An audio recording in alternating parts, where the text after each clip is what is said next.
of the citizenship benefit of citizenship education is empowering individuals, people who feel more equipped to change their communities and they advocate for their beliefs when they are aware of their rights and obligations as a citizen. What does that stand? Individuals, once you know your rights and your obligations, you act more better, you behave more better, you think more better, you do more better. But when you don't know your right and your obligation, for example, in this school, you don't know your right and your left. That's where your problem starts. But when you know all these things, you can be able to improve. You know that it's time to eat, it's time to go to school, it's time to do this, it's time to go for lecture, it's time to do assignment, it's time to do this, it's time to pray. Time to go and it's very, very important. Okay? Number 8, we talk about building civic pride. Civic education incites a sense of pride in one's country and the community. After learning about the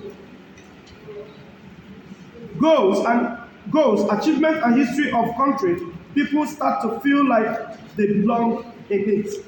For example, now, in this very building civic pride, I'm a proud Nigerian. That's what it means. You're proud of your country, you're proud of where you belong, you're proud of the community that formed you, you're proud of the community of where you are.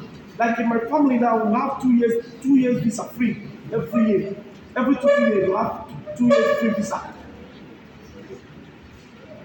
But do you know the funny of it? 3 of us refuse to travel. We are about 3 boys, but we refuse to travel. I'll tell you why. Let me finish my lecture first. Are you hearing me? The funny thing is that we are proud of Nigeria. We enjoy our existence here. Do we look like Ndagonado? We don't do that. No. We are proud of your country. We contribute to the country. We make impact to the country. We make something. We bring out something to the country. We make things happen in the country.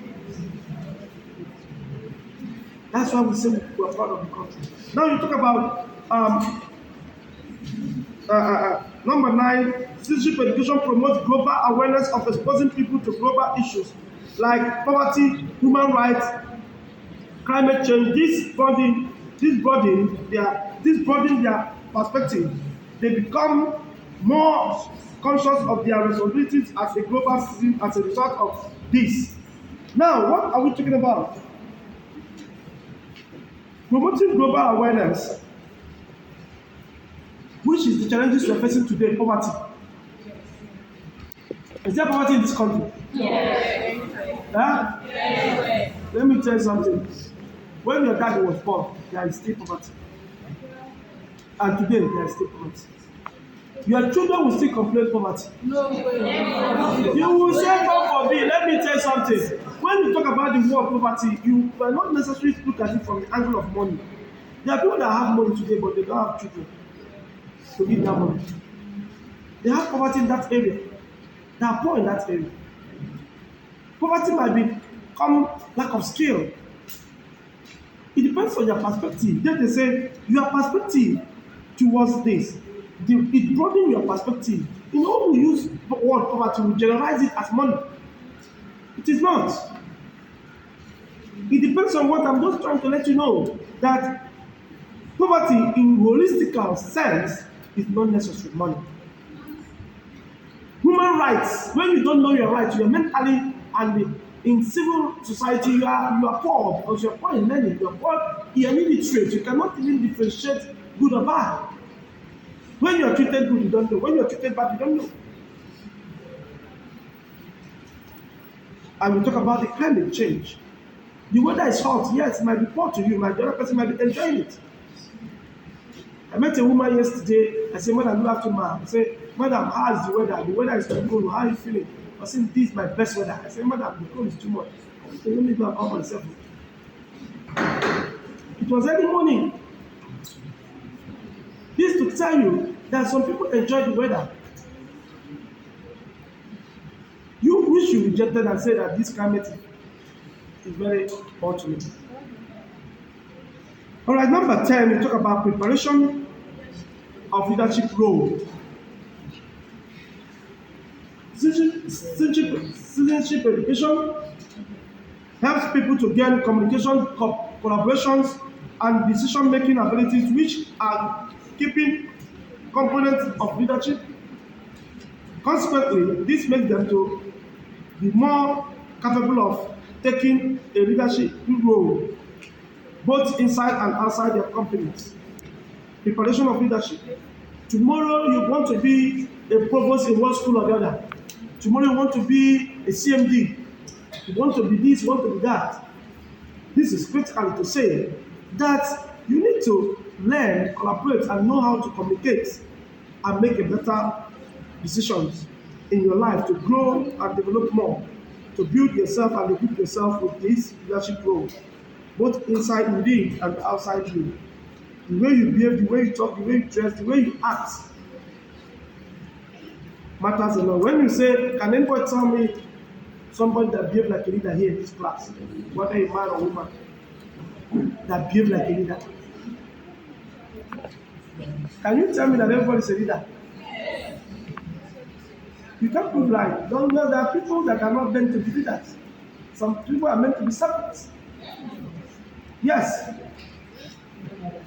To be servants. If you ask them to be the governor of Anambra State, they will say, God forbid you. But if you ask them to be the commissioner, say, well, let me manage it. I can serve the government. Don't you know?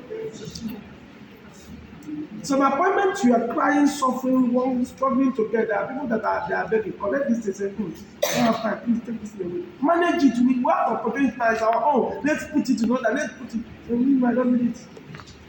All right, talk. Citizenship education today, we are looking at the benefits of citizenship education. In looking at these topics, you can be able to agree with me that strengthening social justice, education for citizenship provide people with the confidence and voice to challenge injustice and inequality in the society. And by understanding their responsibilities and rights, people can work together to create more fair, just society for all. Now, what can we say? The justice system. You knowing your rights, know when it is violated. A woman claimed that her husband is too violent and claimed the husband beat her and went to court. And the court asked the question, what did you do that caused the man to beat you? She couldn't answer the question. And when the man furnished his own evidences of what that led to that violence, the court dismissed the matter. And the man now filed his own petition claiming damages. And the woman still begging the man. Now, who will forgive each other? Therefore, it's not the person that claimed violated. Yes, you are really violated. Yes, it's true. You see the roses, yeah. But unfortunately, there is no smoke without fire.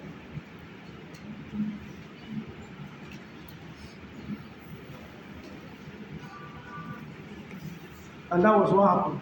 Therefore, let's conclude it. Talk about encouraging lifelong learning. Lifelong learning. Citizenship education is not limited to what takes place in school. It is an ongoing endeavor. People acquire skills, new skills, and mature as citizens through their lives and becoming informed, engaged, and part of their communities. What does it mean? You not just looking at this as a theoretical educational thing, but to look at it practically, that these are part and parcel of things you need to know, things you need to be part of, things you need to improve yourself with. Are you hearing me? All right. We'll look into